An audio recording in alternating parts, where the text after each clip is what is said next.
জল খাবার খেতে আসিনি, আমি তোমার রাজা দেখতে আসি, তোমার রাজস্ব খেলা। রাজামশাই আমাকে এবারের মতো ক্ষমা করে দিন, এই পর থেকে এই ভুলটা আর হবে না। অনেক তাড়াতাড়ি এবারকার মতন তোমাকে ছেড়ে দিলাম, এরপর যদি দেখি কেউ কান্না করে তাহলে তোমাকে মৃত্যুদণ্ড হবে। সেনাপতি তুমি আমার রাজ্যকে বলে আসো কেউ জানি না কান্না করে, যে কান্না করবে তার মৃত্যুদণ্ড হবে। রাজা মহাশয়ের আদেশ, যারা কান্না করেন আজকের থেকে কান্না করবেন না, সবাই হাসি খুশি থাকবেন, না হলে রাজা মশাই সবার মৃত্যুদান করে দেবে। আজকের বিচার এটাই। কি বলে গেল না দিদি রাজা মশাই? বলে গেল যে সবাইকে হাসি খুশি থাকতে, কেউ যেন না কান্না করে, যে কানবে তার মৃত্যুদণ্ড দেওয়া হবে। এ আবার কি যুগ আসলো রে দিদি? চল এবার তোকে নিয়ে ডাক্তার কাছে যাই। চল এবার আর কান্না করিস না, এবার হাসতে হাসতে চল, নাহলে বাড়ির সামনে চলে এসেছি। ওরে বাবা রে, ওরে বাবা রে, ওরে বাবা গো, কোথায় যাচ্ছি? এই তো ডাক্তারখানায় যাচ্ছি। সেনাপতি, যা হুকুম জাহাপনা।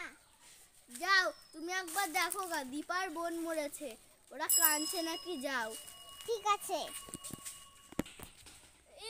তোরা কাঁদিস না, রাজার লোক আসছে, হাস তাড়াতাড়ি হাস। কোথায় গেলি?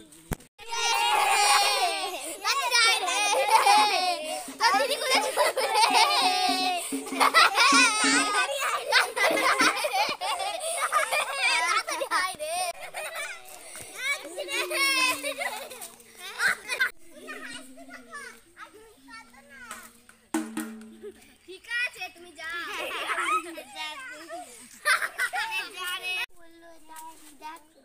সবাই আস্তে আস্তে মারা শুনেছিস নাকি রে? রাজামশাইয়ের মা মরে গেছে, চ দেখে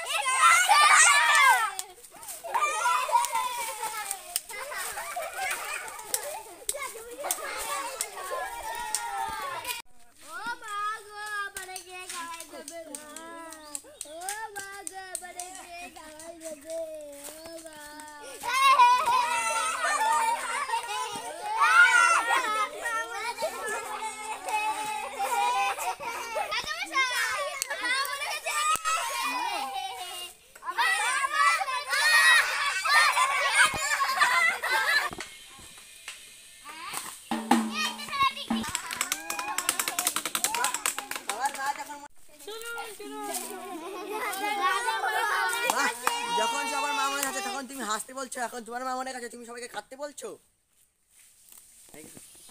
হাসো হাসো, তুমিও এবার হাসো, ভালো করে হাসো।